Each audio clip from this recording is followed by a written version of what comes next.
Speaker recognizes Representative Hertel.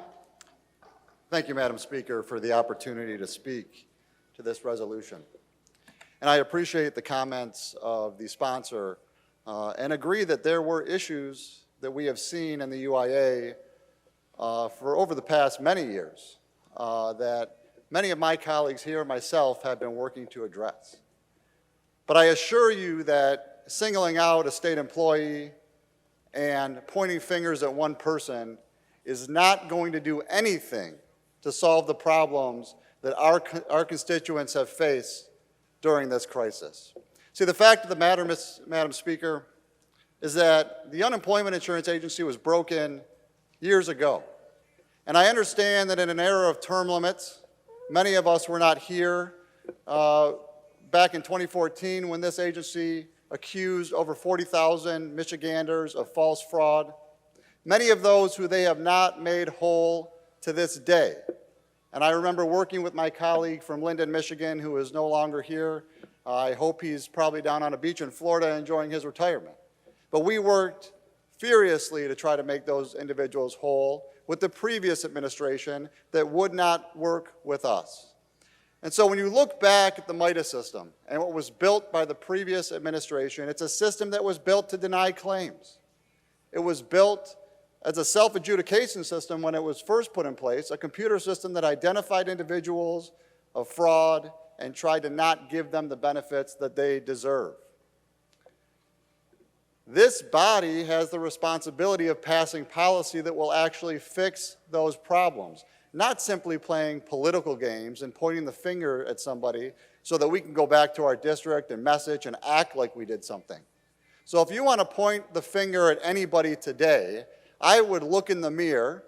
Everybody in this body today has the ability to sit down and work on policy that will solve these issues and make sure. Representative, can you address the speaker, please? Thank you. Speaker recognizes Representative. Thank you, Madam Speaker. Madam Speaker, I would suggest that anybody who has problems with the UIA today looks into the mirror and realizes that we can be part of the solution of the problems that face that agency. There is no doubt that there is work we can do, and that's why my colleague from the 49th District has introduced legislation that would put in place an audit of the MITAS computer system so that we can see the problems that have made it difficult during this pandemic, and we can actually work on those things in legislation that will make them better.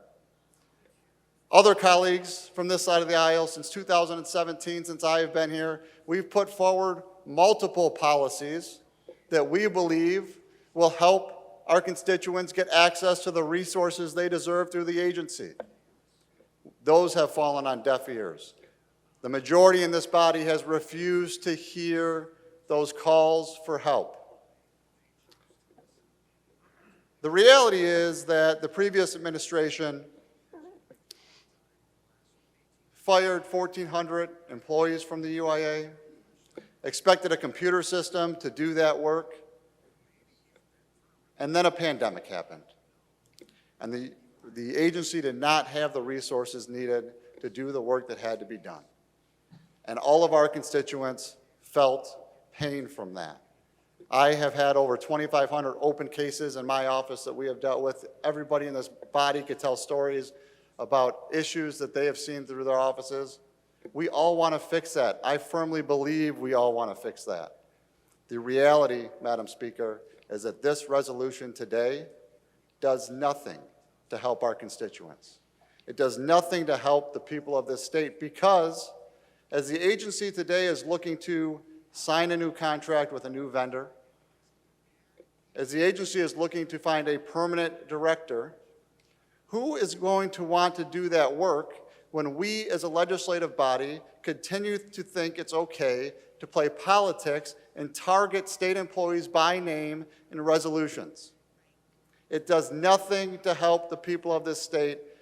This body needs to stop playing politics with the life of Michiganders and get back to governing and doing the work of the people. Thank you, Madam Speaker.